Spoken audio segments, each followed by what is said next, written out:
E esse ano eu tomei uma decisão muito difícil, há pouco mais de 2 meses. Para quem ainda não reparou, já está em curso. E eu não quis falar sobre isso antes aqui porque não gosto de dramas, sabe? Não gosto de dramas. Como diria Nego Di, essa certamente foi a decisão mais difícil da minha vida até aqui. Eu sabia que se eu pegasse qualquer eleição esse ano, qualquer uma, eu ia estar comprometendo meu tempo. Se tem alguém que entende eleição no Brasil tanto quanto eu, certamente tem alguns muito bons que entendem tanto quanto eu, mais do que eu sei que não tem ninguém que entenda. Eu entendo o nível de dedicação que uma campanha exige. Tem um monte de consultor no mercado, picareta. Ah, não, eu pego 10 campanhas, eu pego 20, eu tenho equipe. É picareta, é picareta. O cara que faz isso, ele não cuida bem de nenhuma. Ele vende pacotinho pronto, ele vende solução mágica, é vendedor de terreno na lua. Então, quando eu pego campanha, é para fazer de verdade. Mesmo campanha que eu sei que tá perdida. E o candidato também sabe porque eu falo pro candidato na hora de fechar, na hora de apertar a mão, na hora de definir o preço, eu já entrego o diagnóstico. Ó, o diagnóstico é esse. Você tá indo para fazer tanto por cento, você tá indo para construir margens, você tá indo pensando na eleição seguinte, não dá. Nessa não vai dar. Eu sempre sou brutalmente honesto com os meus clientes. Mas dizia eu que há 2 meses atrás eu tomei uma decisão muito difícil, que era de me dedicar à eleição de Renan Santos. Há motivos para isso. Em 2021, as pessoas vinham me perguntar: Bisotto, você apoia o Moro? E eu sempre fui um grande crítico de Sérgio Moro e da Operação Lava Jato. E eu dizia: não, eu apoio o Capeta e eu não apoio o Sérgio Moro. Então quem que é o candidato? Era a pergunta inevitável. Quem que é? Você é contra o Bolsonaro, você sempre foi contra o PT, se não é o Moro é quem? Renan Santos. E me chamavam de louco. Lá em 2021, 5 anos atrás. Você tá louco, isso não vai existir. E eu passei um ano insistindo. E eu insisti tanto que no momento em que Sérgio Moro traiu o MBL, porque ele traiu o MBL lá em 2022, ele filiou ao Podemos, ele torrou 6 milhões de reais do fundo partidário do Podemos na candidatura presidencial, contratou marqueteiro, contratou fonoaudióloga para ver se melhorava aquela voz e aquela oratória de pato rouco, contratou estilista, personal stylist, gastou 6 milhões de reais na pré-candidatura. E na véspera de fechar a janela partidária, e aí detalhe, como o MBL apoiava a candidatura de Sérgio Moro, foi todo mundo pra lá, filiou Renato Batista, filiou o Kim, filiou o Guto, tava todo mundo lá. Como era isso, tava todo mundo... É o projeto, é o nosso candidato a presidente, vai todo mundo pra lá. Não desce uma hora ele filia no União Brasil, no fechamento da janela. E o Renan, muito puto com a situação, fodeu com tudo que estava sendo construído, criou um puta clima ruim dentro do Podemos. O Renan me ligou na quinta-feira, a janela fechava na sexta-feira, em 2022. Eu não vou lembrar a data exata, eu lembro que foi na noite de quinta para sexta. Era 9 horas da noite, toca meu telefone e o Renan me diz assim: Bisotto, se você conseguir o partido até amanhã, eu sou o candidato. Esse filho da puta nos sacaneou e agora eu vou comprar esse barulho. Quer bancar o filho da puta? Eu aguento, eu vou bancar a candidatura. Isso era 9 horas da noite. Eu fiquei entre as 9 e a meia-noite, eu devo ter feito umas 10 ligações, falei com um monte de dono de partido nanico, comecei a construir pontos, fui xingado por vários deles. Isso foi até amanhã do dia seguinte, aí nós fizemos outros contatos, eu falei com o Cristiano Beraldo, o Beraldo falou com mais gente, fomos envolvendo, enfim, muitas pessoas no negócio. De tarde nós tínhamos o partido. Na tarde de sexta-feira, faltando horas para o fechamento da janela, nós conseguimos o Agir, o famoso Agir, o partido do autista atualmente. E aí o Agir foi uma negociação, rolou uma negociação, e quem conhece de política no Brasil sabe, esses partidos nanicos funcionam todos movidos a dinheiro.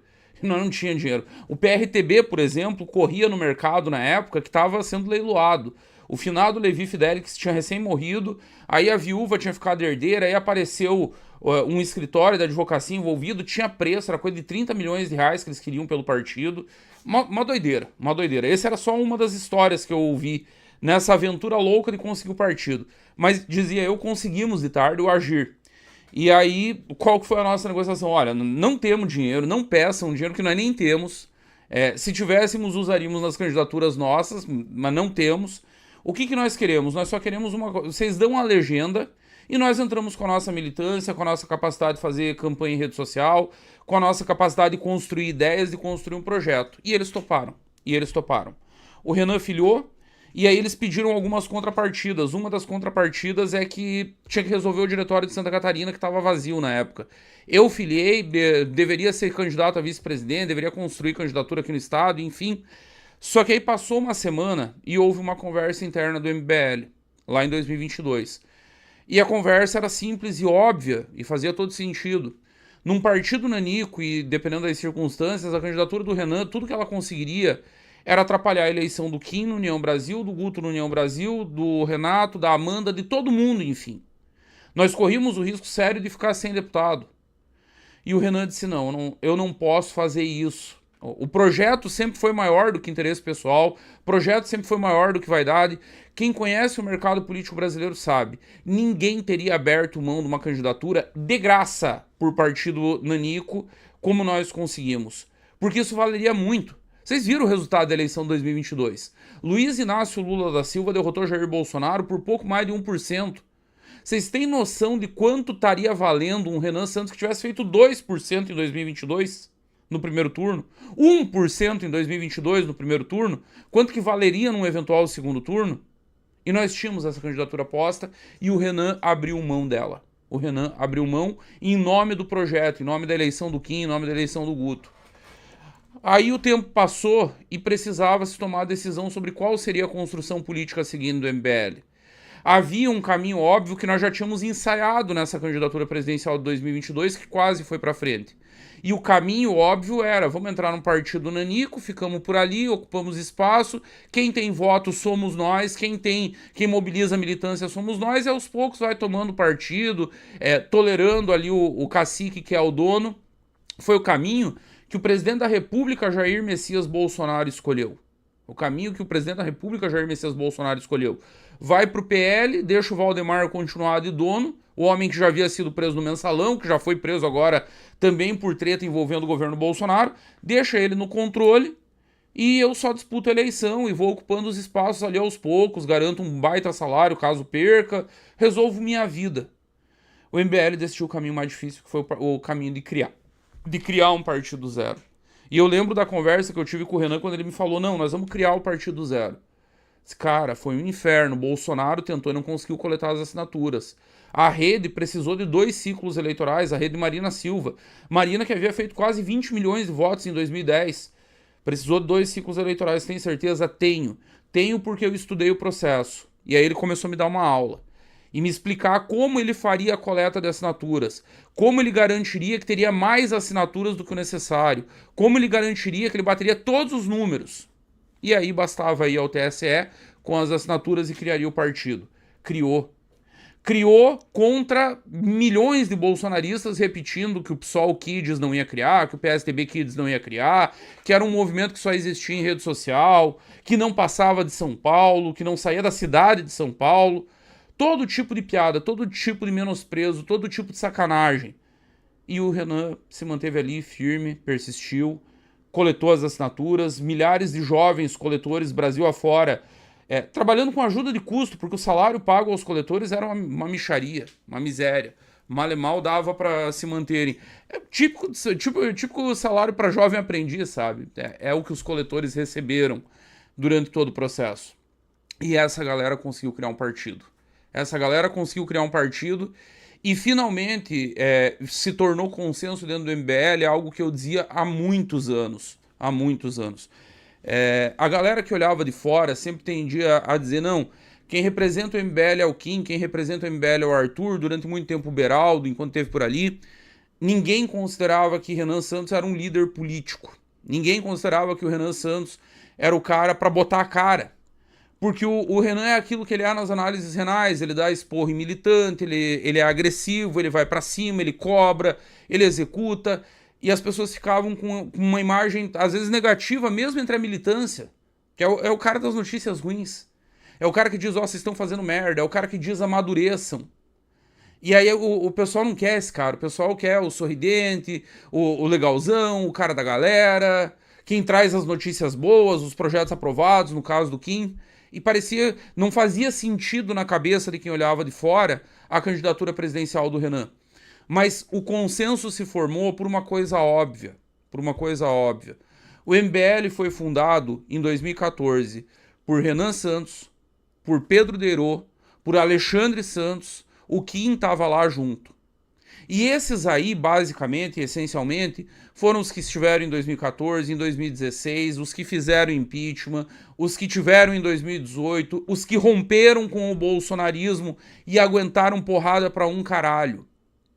Não existe MBL sem Renan Santos. Simplesmente não existe. Ele é o MBL. Falar em MBL sem Renan Santos é falar de PT sem Lula. É falar de bolsonarismo sem Bolsonaro. O que tem uma franja de sequelados, de retardados, de anômalos dentro do bolsonarismo que acredito ser possível. Não. Spoiler, não é. Não é. Liderança política carece de legitimidade. E o mais legítimo de todos dentro do MBL para essa candidatura era Renan Santos. Eu acreditei na candidatura em 2021, eu acreditei na candidatura em 2022, eu acreditei quando ninguém acreditava, eu acreditei quando recém-criada a missão, o Renan marcou 0,3% na primeira pesquisa Real Time Big Data. Então, há 2 meses atrás, eu estava aqui um belo dia e a discussão na live era o que nós vamos fazer para tornar o Renan conhecido, como que nós vamos fazer essa pré-campanha, e eu lancei uma ideia idiota que me ocorreu na hora, que não é original, não é nenhum... foi disruptivo, foi o Steve Jobs da campanha. Não, eu só me baseei no que o bolsonarismo havia feito no período 2017-2018. E falei, uma ideia boa seria botar outdoors, sem mensagem política, sem pedir voto, sem nada, porque tudo isso é vedado pela legislação eleitoral. Respeitando a legislação eleitoral, seguindo tudo, jogando estritamente dentro das 4 linhas, vamos botar outdoor perguntando quem é Renan Santos. Que isso vai gerar curiosidade, isso vai... E aí tem variações, você conhece Renan Santos, já ouviu falar de Renan Santos? E lancei ideia e ainda falei.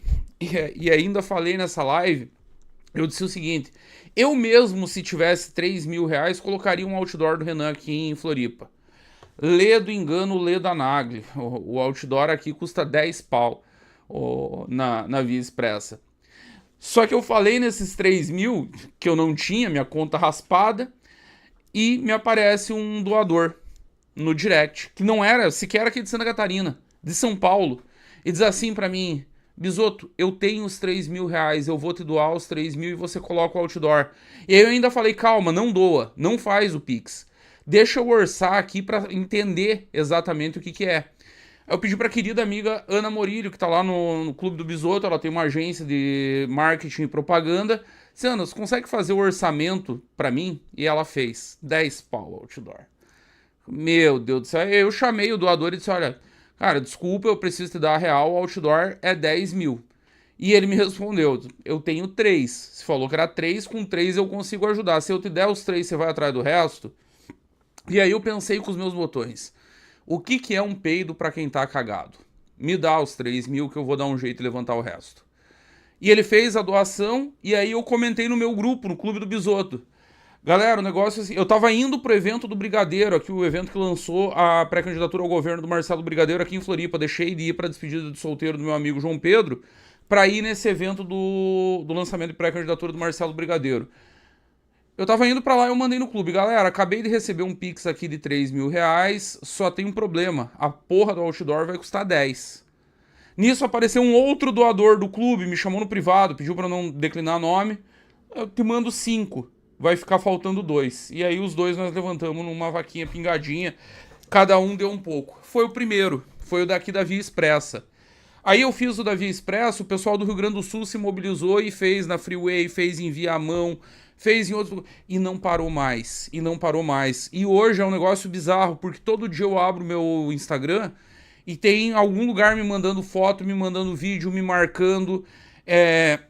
Maracaju, no Mato Grosso do Sul, é Ribeirão Preto, em São Paulo, é Goiás, é Brasília, São Luís do Maranhão, Santarém, no Pará, é no Brasil inteiro. Manaus nós já temos outdoors, na Bahia, em Ilhéus, e ninguém conhece ninguém, sabe? Foi um negócio maluco. Para alguns eu mando arte, porque alguns vêm e perguntam, tem uma arte? Consegue me mandar a foto? Consegue me mandar... E eu faço a arte aqui, chamo o meu editor, Glorioso Noé, e a gente cria a arte e manda. Começou a aparecer carro de som, teve lá na minha terra natal, Caçador, teve na Fazenda Rio Grande, teve em São Gonçalo, no Rio de Janeiro. Tem muita coisa acontecendo. Do nada, do mais absoluto nada.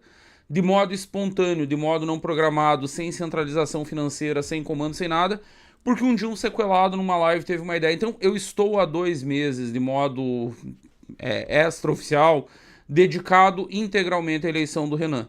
É a decisão mais difícil que eu já tomei antes de uma eleição, porque eu sei que isso está comprometendo não só o meu 2026, está comprometendo o meu 2027. Mas eu tenho fé que é a coisa certa a ser feita. Eu quero olhar no olho do meu filho daqui 1 ano e dizer, sim, nós fizemos um milagre. O Dudu me perguntou inúmeras vezes, agora ele não tá aqui em casa, ele tá com a Jéssica lá no Cefid. Ele me perguntou inúmeras vezes, e aí, pai, dá pra ganhar? E eu falei em todas pra ele, porque eu gosto...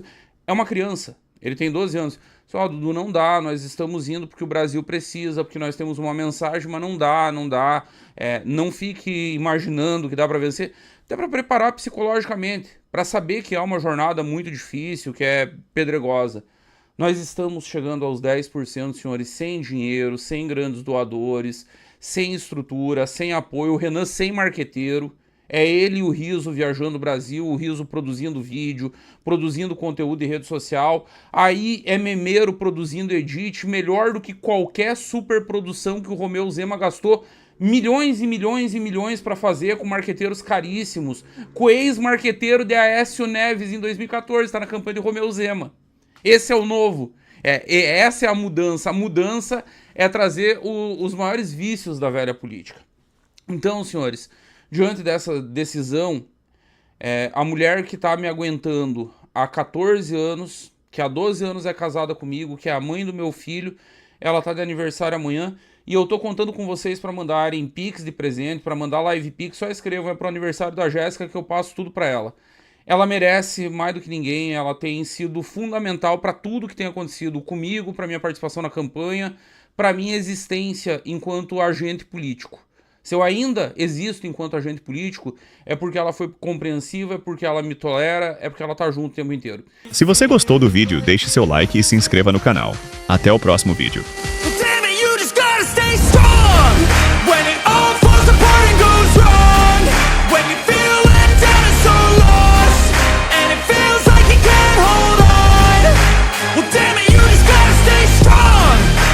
Sometimes